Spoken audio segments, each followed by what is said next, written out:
If you don't like chicken breasts, there's a good chance that the ones you've been eating are overcooked. The USDA says you should cook all chicken breasts to 165 degrees Fahrenheit, but I don't, and I haven't gotten sick, and I'm going to show you why. First, people interpret the USDA guidelines as to cooking the meat to 165 degrees Fahrenheit before you take it off the heat. But in reality, they say that you need to keep it at that temperature for about 30 seconds, and that can happen while it's sitting on a plate. And leaving it on the heat until it reaches the final temp is bad because of what's called carryover cooking. And that's the idea where the temperature of your food continues to rise even after you've taken it off the heat. And that's because the outside of the meat is going to be a lot warmer than the center when you take it off the heat. When you let it rest for a little while, the outside is going to slowly warm up the inside as those temperatures equalize over the next few minutes until eventually they're all about the same. But the result is the temperature in the center is going to go up after you take it off the heat.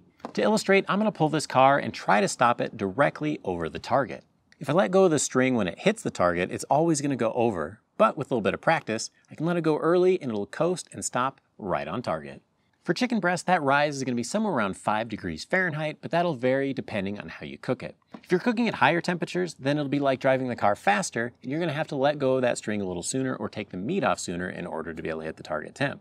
But if I'm cooking at a lower temperature, that meat won't rise as much because that momentum won't carry it as far. And so it's like letting go of the string a little bit later in order to be able to hit that perfect target temperature. And that carryover is a big reason why people overcook chicken, but another one is improper use of a food thermometer. I watched my wife cooking chicken one time and she barely put the probe in the meat. And that would cause problems for two different reasons. The first one is if you barely put the tip in, you're going to measure that outside temperature, which is warmer than the center. And the second one is most food thermometers require that you have a certain depth that you put the probe in, otherwise they won't be accurate. So make sure that you're measuring the temperature at the center of the thickest part of that piece of meat. And if you're not using a thermometer, you need to start because a lot of people will be way too cautious and they're going to way overcook their meat just to make sure that they don't make people sick. And the other challenge with the 165 degree rule is that germs don't suddenly die as soon as they hit 165 degrees Fahrenheit. It's more of a function of both temperature and time. 165 degrees Fahrenheit just happens to be the temperature where most of the germs will die in about 10 or 15 seconds.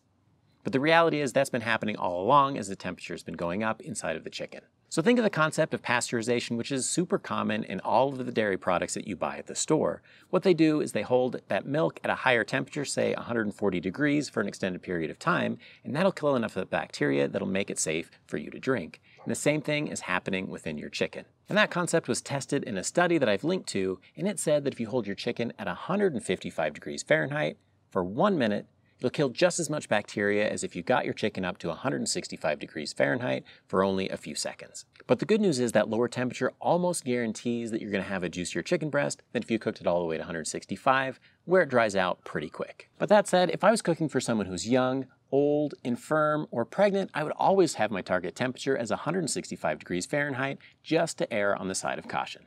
So to take those two concepts and bring them together, that carryover ensures that if you pull your meat early, before 165 degrees Fahrenheit, it'll hold that temperature or even increase for a few minutes, and that'll be long enough to kill the bacteria.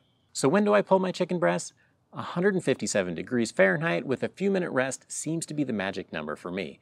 It gives you something that's safe, juicy, and the texture is about perfect. And it's going to be a whole lot juicier than if I pulled it right at 165 degrees Fahrenheit. So if you're nailing your temperatures and want even more juicy and flavorful chicken, check out this technique and it'll make a world of difference in your chicken breasts.